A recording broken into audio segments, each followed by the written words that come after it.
Hello and welcome. Let's go ahead and take a peek at today's topic, what you can't hide at the Border Patrol Academy. So this blog post is really about the unseen aspect that a lot of applicants overlook, and that is the fact that just because you are in the Border Patrol hiring process and you're experiencing months and months of wait time, when you get hired, you're going to have to go to the academy. And it is going to be immediately, readily apparent to everyone the type of preparation that you did or did not do before the Border Patrol Academy. And as I have been through the Border Patrol Academy successfully twice on two separate occasions, I have seen a lot of different types of people at the Border Patrol Academy. Some grossly out of shape who had done absolutely no prior preparation whatsoever, up to people that they could already pass the physical fitness requirements before they ever got off the bus, and every kind of person in between. Thin people, heavy people, people that had brought workout shoes that were well broken, people that had just bought workout shoes that they had never worn before, people that were really solid with their punctuality and their discipline and resiliency, and then other people that were just kind of an emotional mess. It was really the first time that they had been basically immersed into a environment with a lot of structure for them. So there's a lot of different experiences that trainees have at the academy. So there's kind of this underlying feeling that a lot of applicants have. And I had it myself the first time going through the hiring process. I didn't have it the second time, but I had it the first time. And that was really like, what's it going to be like? Like, am I going to be able to pass the academics? Like, I'm a decent student, but what about law? Like, I don't know how I would be in law school. Like, is the law like law school? And, the physical fitness requirements, I've heard rumors about different things and, stacking and, it's the, most difficult law enforcement academy in the nation. I heard things like that. I didn't know if it was true or not. And there was a lot of wondering in my hiring process, like, do I really have what it takes? And even when I got closer to academy time, and I had already been through a police academy and I had been a local police officer, I still had that little doubt in my mind, like, this is different. This is federal law enforcement. I hope I make it. So that is kind of a common feeling among applicants. So if you're having that, it's perfectly normal. I would say not to worry about it, like not to let it keep you up at night, because you're not really going to know. You're not going to have a definitive answer to that until you've actually been to the academy, until you actually know what the classes are like, know what the PT is like, know what the performance standards are like. For me personally, this is just kind of an aside. For me personally, like I said, I had been through the police academy. I had, been on patrol for some time before I went into the Border Patrol. So I had not thought to myself, gosh, I might have a little bit of trouble with driving. Driving was something that was just not on my radar at all. I had been, a paramedic beforehand. I had done some emergency driving. It's a whole other ball. It's a whole other ball game. What they do at the Border Patrol Academy. So although I was not worrying about the driving or even thinking about the driving ahead of time, the driving was something that did challenge me a little bit. And that was just something that I wasn't anticipating. So the reason I'm telling you this is, even if you are thinking that you're going to have a certain problem with, maybe it's with Spanish or with firearms, or, if you think what a weakness is, it's entirely possible that when you get there, it will be something different than what you are anticipating. So I just want to kind of ease those fears a little bit. But let's move on to the next part here. And this is really talking about the academy. And people seem to have this misconception about the academy. So the academy is the same to everyone. It doesn't chew you up and spit you out. It doesn't take a person that has no foundation and just, impose harshness or cruelty or things like that upon them. What it really does is it takes the foundation that you arrive with and then it builds upon that. So if you have a really good foundation, the academy training will go really well on that. If you have a very thin foundation, it takes a little bit more time, or you might find that it's a little bit more of a difficult or uncomfortable process as the academy, puts those layers and puts those pressure on you if you haven't been accustomed to that in your life previously.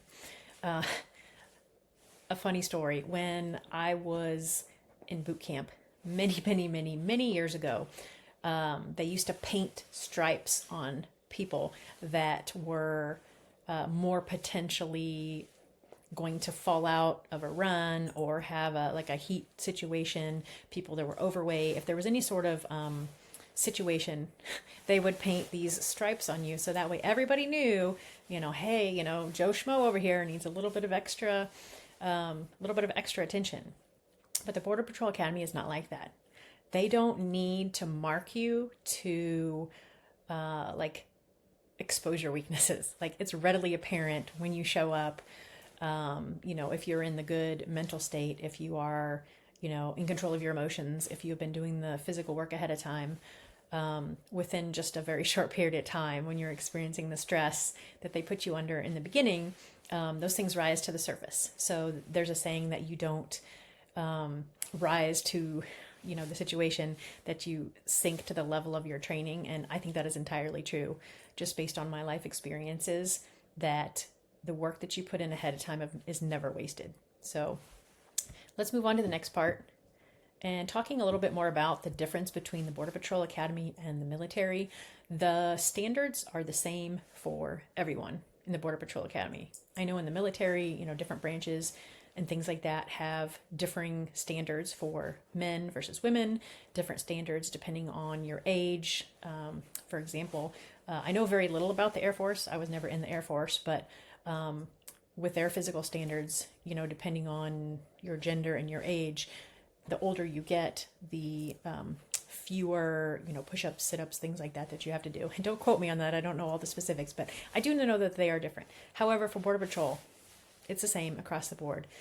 So I think that's a good thing. I really do, because when you're out there in the field, it doesn't care. The situation does not care about your gender. It does not care about your age. It does not care, how heavy or light you are. It just depends on, the situation cares, can you handle it or not? Can you take control? Can you do the things that you need to do to manage the situation and influence a good outcome? So I'm actually a big fan of having the standards the same all across the board.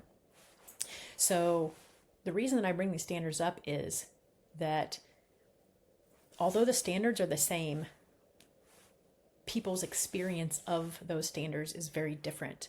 So, for example, before I started the Border Patrol Academy the first time, I could do push-ups, but I could not do very many push-ups. And it was really challenging for me to be able to get in the volume of push-ups that I needed. So in the mat room, I always loved doing flutter kicks. I love doing the core strength. I love doing, those type of calisthenic exercises. I did not love doing the narrow push-ups and the wide push-ups and all these different types of push-ups.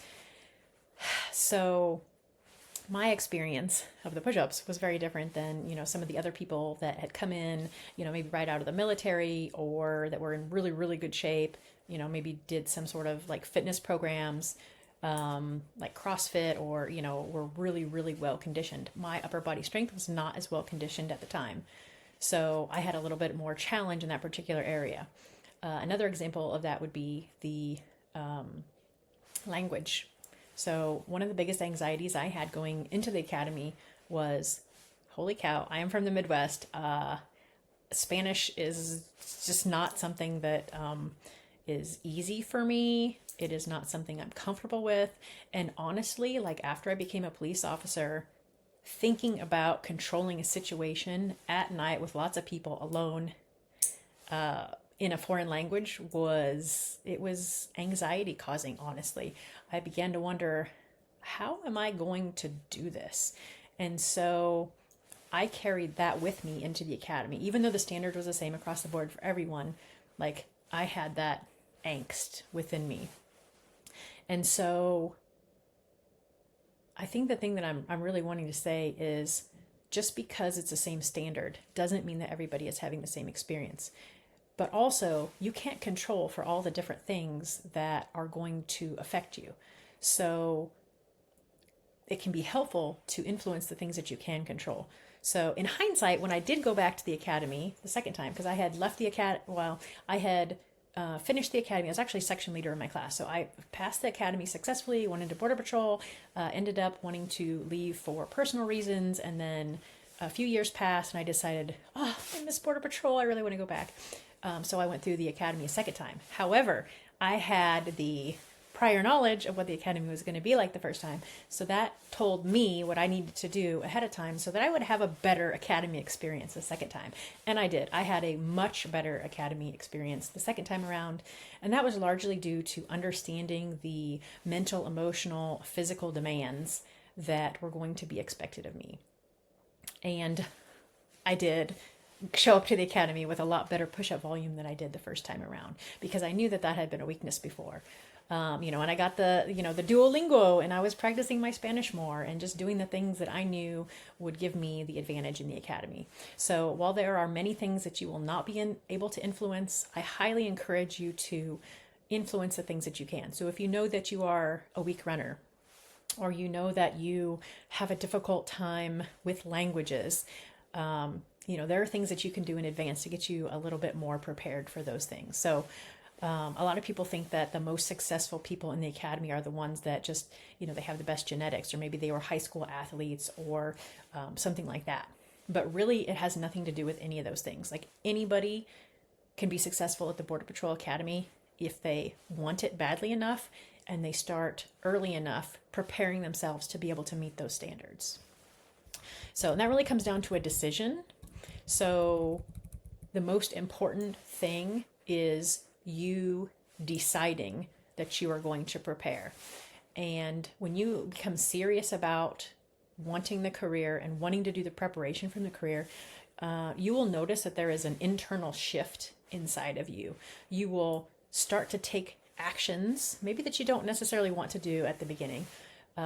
Getting up earlier, getting more serious about a workout plan, maybe eating a little bit better, doing a certain amount of minutes of Spanish or whatever it is that you need to work on. But you will begin to affect how you feel about yourself. As you stack those actions little by little, you're basically building evidence to yourself in who you are and who you're becoming. So as you begin to do more things that an agent does, or that an agent would do, or that a trainee needs to do, you are stepping out of that civilian identity and you're stepping closer to that law enforcement, that federal law enforcement mindset, attitude. You begin to embrace responsibility and discipline, and not just, it's a necessary thing, I have to do. It becomes something that you look forward to. And eventually there is another shift that happens where you're like, give it to me. If the weather is bad, you want to go out and train in it, or, you're doing a set of reps and it is really pushing you and you're just like, you just want to unleash that extra little bit. And you find yourself seeking those challenges and enjoying those challenges and really wanting more. So what's happening is that identity shift is building an internal resiliency, an internal confidence that is difficult to describe. It's difficult for me to articulate that transformation that happens when you begin to really put in the work that is going to make the difference ahead of time. So really, this discipline, it becomes not something that you feel like, I feel like, it's New Year's or whatever, I feel like I should be doing this thing, but it's internal, it's who you are. So you become a person who is disciplined rather than a person who exercises discipline once in a while. So like I said, it's hard to explain, but there's definitely a shift that happens within you. And another piece is talking about time. This is such a big one. And without going into too much detail, I was in the hiring process for so long. The very first time I went through the hiring process, it took 4 entire years, a whole set of 4 years by the time I applied, did all the different steps, and then finally got my entry on duty call when Mary called me. Well, that was back in the day, like before the portal and everything the first time. So I know a lot about waiting. I know a lot about the uncertainty, the frustration, the scheduling problems, the lack of communication. There are all these things happening, and you still have to do life. You still maybe have a job, you have a family, you have responsibilities. There's a lot of decisions that need to be made while you are still in the hiring process. The hiring process does not stop for you. And I know one of the main things that I was really trying to worry about or really trying to figure out, and it just caused me so much frustration. I was like, why can't I get more information about this? Was that I was in college and I was to the point I applied, can I finish the semester? And so I finished the semester. It's like, should I take another semester? I don't want to have to stop in the middle because, I had some grants and I'd have to pay them back if I didn't finish. And, there's all these other, things happening. And I just had so much anxiety about that. Also, should I move? Should I stay? There was an opportunity with the police department that came up. I was really excited. I had been testing for some other police departments, and I just wasn't sure if I should take the job. I didn't want it to look bad, like if I committed and then had to quit to take the, Border Patrol job. And, I was able to finish my degree and do some of these other things. But the entire time I was in that hiring process, the whole 4 years, I didn't have any certainty. I didn't know if I would be, getting scheduled for something. I didn't know if I would be able to finish the process within a couple of months or a couple of years. I had no idea how long it was going to be taking. There was just so little communication. So the important thing here is that time is not going to stand still. It's going to keep going, regardless of whether your hiring process is going fast, going slow, or seems to be going nowhere at all, because there are moments where it just seems like that. And I think for a lot of people, it is getting the polygraph scheduled. Some people, I've just heard these horror stories. And for me, it took so long. I mean, it was more than 6 months that I had to wait just to get that scheduled. And you begin to wonder, am I going to hear anything? Did they forget about me? Did my file fall, down somewhere?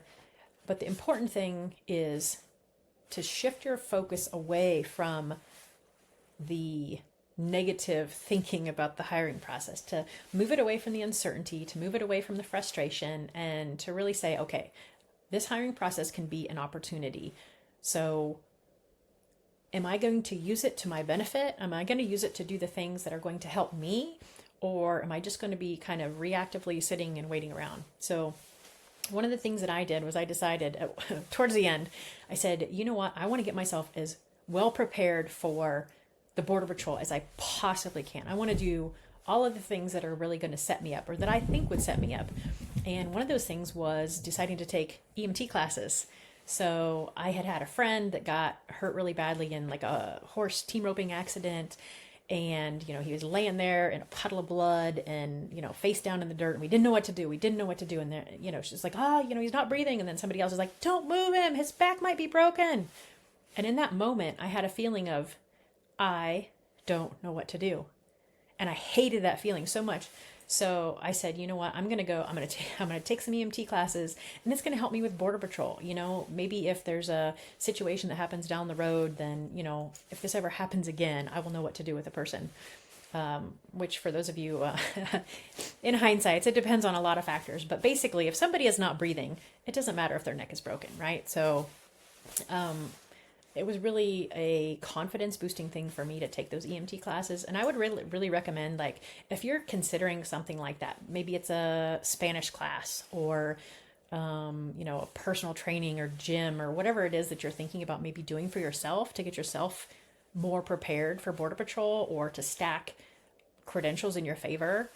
I would highly recommend doing those, whatever they are, because not only will they increase your capacity and your confidence in that particular area, but it'll also give you something to do. You're focusing your energy on something that's going to help your career. And I think that as we take those actions to move ourselves forward in our career, somehow it starts to open doors and build momentum in us proceeding in that hiring process. And then the last thing is really when you look in the mirror, what do you see? So who are you becoming? Because if you look in the mirror and you still feel like you're the same person, you're not the same person. You are becoming someone. The time is passing. So whether you are just allowing it to pass and flow through your hand like sand, and it's just kind of like drifting away from you, that is what is staring back at you. Whether you are seizing the time and taking advantage of it and, taking the classes or doing the workouts or, building that mental toughness that you need. Maybe you're, reading personal development books or something like that. When you look in the mirror, you're going to be able to feel that difference. You're going to be able to see who it is that you're going to be becoming. So really, every time you look in the mirror, you are seeing the person who is either doing the things that need to be done and taking the actions that need to be taken, or you're just the same person. And at some point, I think you'll realize that in order to become a Border Patrol agent, you have to do the things that a Border Patrol agent does, the things that a Border Patrol agent would do. And that is, one, passing the academy. So if you want to become a Border Patrol agent, you need to do the things that will improve your success at the academy. And the very, very, very best way that you can do that is starting beforehand, starting earlier with those things. So really, even if you don't think that there's momentum happening in one direction or the other, it's happening. Every day that goes by, every workout you do or don't do, every, book that you read that is improving your mindset, every, few minutes that you're doing on a Spanish program, all of those little things that you are doing is really stacking up. And so the point that I want to drive home in this video is not that the transformation starts at the academy. That is not the point in time when you begin becoming an agent. Really, the transformation begins when you decide that it begins.